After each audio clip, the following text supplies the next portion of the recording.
पसंद आए तो लाइक, शेयर एंड सब्सक्राइब। लालची गधे की कहानी। बहुत समय पहले की बात है। एक छोटे से गांव में एक गरीब धोबी रहता था। उसका नाम रामू था। रामू के पास एक गधा था जिसका नाम था बलराम। बलराम रामू के लिए बेहद महत्वपूर्ण था क्योंकि वह उसका मुख्य साधन था जिसके माध्यम से वह गांव में कपड़े धोने और लाने ले जाने का काम करता था।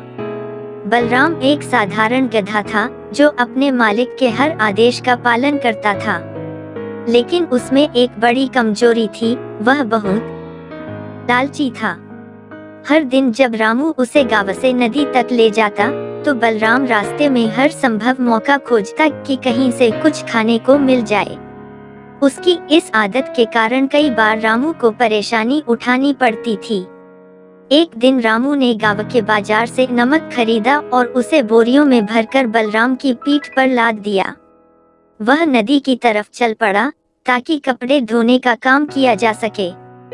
रास्ते में एक पुल आया जिसे पार करते समय बलराम का पैर फिसल गया और वह नदी में गिर पड़ा।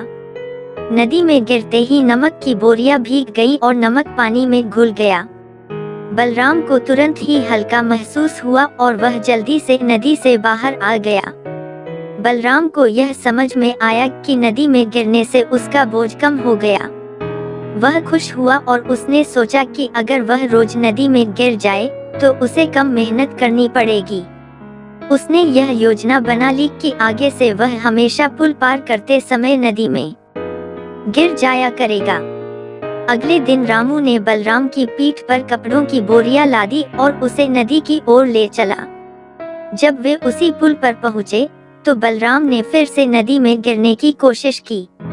रामू ने देखा कि बलराम जानबूझकर ऐसा कर रहा है। उसने सोचा कि बलराम की इस चालाकी को रोकने का कोई उपाय करना होगा।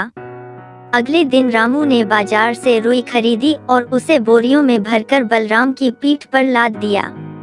वह बलराम को लेकर नदी की तरफ चल पड़ा। बलराम को लगा कि आज भी वही होगा और वह हल्का हो जाएगा। जैसे ही वे पुल पर पहुंचे, बलराम ने फिर से नदी में छलांग लगा दी, लेकिन इस बार रुई ने पानी को सोख लिया और उसका वजन बढ़ गया।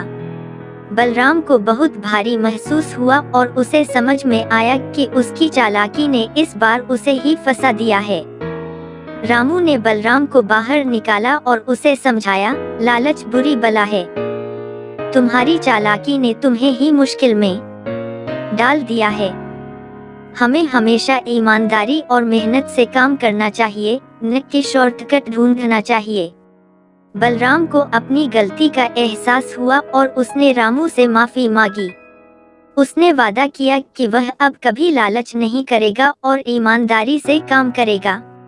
इसके बाद बलराम ने कभी भी जानबूझकर नदी में गिरने की कोशिश नहीं की और अपने मालिक के हर काम में ईमानदारी से सहयोग किया।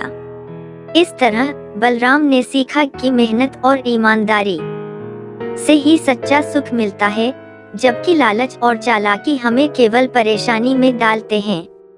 उसकी यह सीख पूरे गांव में मशहूर हो गई और गांव के लोग उसे एक उदाहरण के रूप में देखने लगे। इस कहानी से हमें यह सीखने को मिलता है कि लालच करना और शॉर्टकट ढूंढना हमें केवल असफलता और परेशानियों की ओर ले जाता है।